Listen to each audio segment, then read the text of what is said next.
Śrī Brahma-saṁhitā, chapter 5, text 44.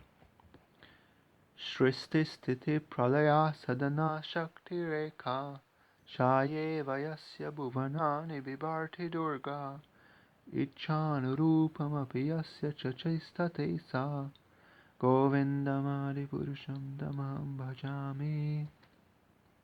Synonyms: Shristi, creation; sthiti, preservation; pralaya, and destruction; sadhana, the agency; shakti, potency; eka, one; chaya, the shadow; iva, like; yasya, of whom; bhuvanani, the mundane world; vibharti, maintains; durga, Durga; icha, the will; anurupam, in accordance with; api, certainly; yasya, of whom; cha, and; chestate, conducts herself; sa, she; govindam, Govinda; Adi Purusham, the original person; Tam, him; Aham, I; Bhajami, worship.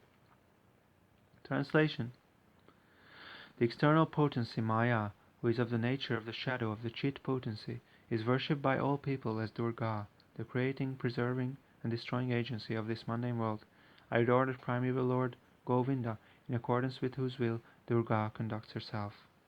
Purport: The aforesaid presiding deity of Devidam is being described.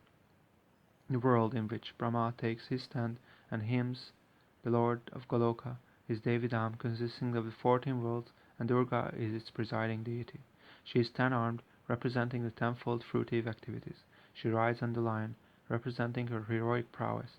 She tramples down Mahishasura, representing the subduer of vices. She is the mother of 2 sons, Kartikeya and Ganesha, representing beauty and success. She is placed between Lakshmi and Saraswati, representing mundane opulence and mundane knowledge.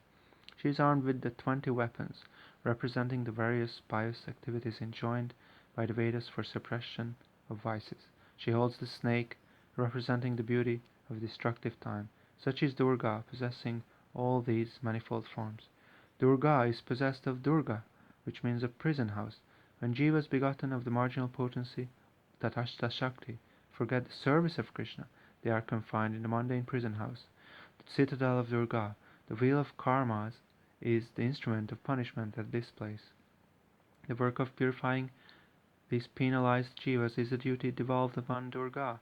She is incessantly engaged in discharging the same by the will of Govinda, when luckily the forgetfulness of Govinda on the part of imprisoned Jivas is remarked by them by coming in contact with self-realized souls, and their natural aptitude for the loving service of Krishna is aroused.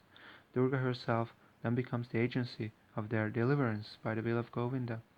So it behooves everybody to obtain the guileless grace of Durga, the mistress of this prison house, by propitiating her with the selfless service of Krishna.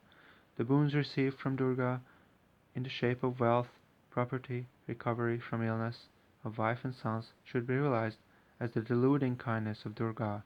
The mundane psychical jubilations of Dasha Mahavidya, the 10 goddesses or forms of Durga, are elaborated for the delusion of the fettered souls of this world. Jiva is a spiritual atomic part of Krishna. When he forgets his service of Krishna, he is at once deflected by the attracting power of Maya in this world, who throws him into the whirlpool of mundane fruitive activity, karma, by confining him in a gross body constituted by the 5 material elements, their 5 attributes and 11 senses, resembling the garb of a prisoner. In this whirlpool, Jiva has experience of happiness and miseries, heaven and hell. Beside this, there is a subtle body, consisting of the mind, intelligence, and ego, inside the gross body. By means of the subtle body, the Jiva forsakes one gross body and takes recourse to another.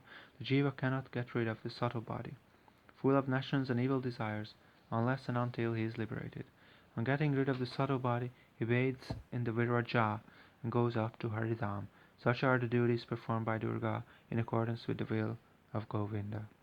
In the Bhagavad Shloka, Vilajyamananaya Durdhya, the relationship between Durga and the conditioned soul has been described.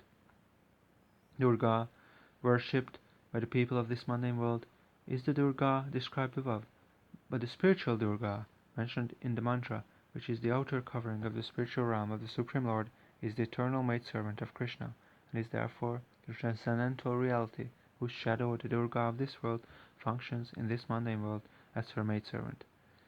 Vide the purport of Shloka 3.